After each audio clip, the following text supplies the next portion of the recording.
ಒಂದು ಕೋಲಾರ ನಗರದಲ್ಲಿ KRD road ಹೋಗೋದೇ ರೋಡ್ನಲ್ಲಿ ರಸ್ತೆಯಲ್ಲಿ ಒಂದು APJ ಅಬ್ದುಲ್ ಕಲಾಂ ಹೆಸರಿನಲ್ಲಿ ಮಹಿಳೆಯ ಆಶ್ರಮವನ್ನು ಉದ್ಘಾಟನೆ ಇವತ್ತು ಆಗಿದೆ.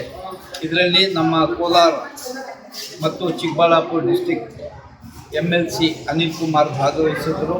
ಸುಮಾರು ನಮ್ಮ ಏರಿಯಾ ಕೌನ್ಸಿಲರ್ಸು ಮತ್ತು ಎಲ್ಲ ಮುಖಂಡರು ಈ ಕಾರ್ಯಕ್ರಮದಲ್ಲಿ ಭಾಗವಹಿಸಿದರು.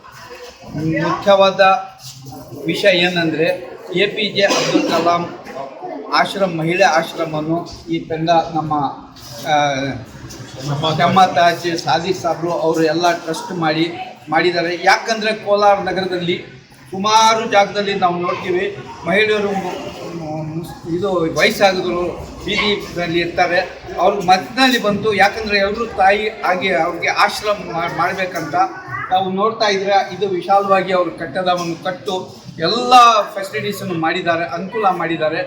ನಾವು ಕೂಡ ಇದರಲ್ಲಿ ಅವ್ರಿಗೆ ಕೆಲಸಕ್ಕೆ ನೋಡಿ ತುಂಬ ಖುಷಿ ಆಯಿತು. ವಿಶೇಷವಾಗಿ ಅವ್ರಿಗೆ ಊಟ ಕೊಟ್ಟು ಇದು ವ್ಯವಸ್ಥೆ ಕೊಟ್ಟದಲ್ಲ, ಅವ್ರಿಗೆ ಆರೋಗ್ಯವಾಗಿಯೂ ಅವ್ರಿಗೆ ಇವರು ತಂಡವನ್ನು ಆಲೋಚನೆ ಮಾಡಿದ್ದಾರೆ. ತುಂಬ ಸಂತೋಷ ಆಯಿತು. ಅವರು ಎಲ್ಲರೂ ತಾಯಿ ಪ್ರೀತಿಯನ್ನು ಕೊಟ್ಟು ಅವರು ಆಶ್ರಮಕ್ಕೆ ಮುಂದುವರಿಸುತ್ತಾರೆ ಅಂತ ನಮಗೆ ನಂಬಿಕೆ ಇದೆ. ಮತ್ತು ವಿಶೇಷವಾಗಿ ಇವ್ರಿಗೆ ನಾನು ಕೇಳಿದೆ, ಇದರಲ್ಲಿ ಈ ಆಶ್ರಮದಲ್ಲಿ ಹಿಂದೂಸು ಮುಸ್ಲಿಮ್ಸ್ ಅದಲ್ಲ, ಎಲ್ಲ ಧರ್ಮದವರು ಇಲ್ಲಿ ಯಾರು ಇದ್ದಾರೆ ಮಹಿಳೆಯರಿಗೆ ಆಶ್ರಮ ಕೊಡ್ತಾರೆ, ಆಶ್ರಯ ಕೊಡ್ತಾರೆ, ಭೇದ ಭಾವನೆ ಇಲ್ದಿರ. ಅದಕ್ಕೆ ಇದು ಮೇನ್ ಪಾಯಿಂಟ್ ಏನಂದರೆ APJ ಅಬ್ದುಲ್ ಕಲಾಂ ಮಹಿಳಾ ಆಶ್ರಮ ಅಂಗದಲ್ಲಿ ಭೇದ ಭಾವನೆ ಇಲ್ಲ, ಜಾತಿ ಭೀತಿ ಇಲ್ಲ, ಪ್ರೀತಿ ವಿಶ್ವಾಸದಿಂದ ಮಾಡ್ತಾ ಇದ್ದಾರೆ.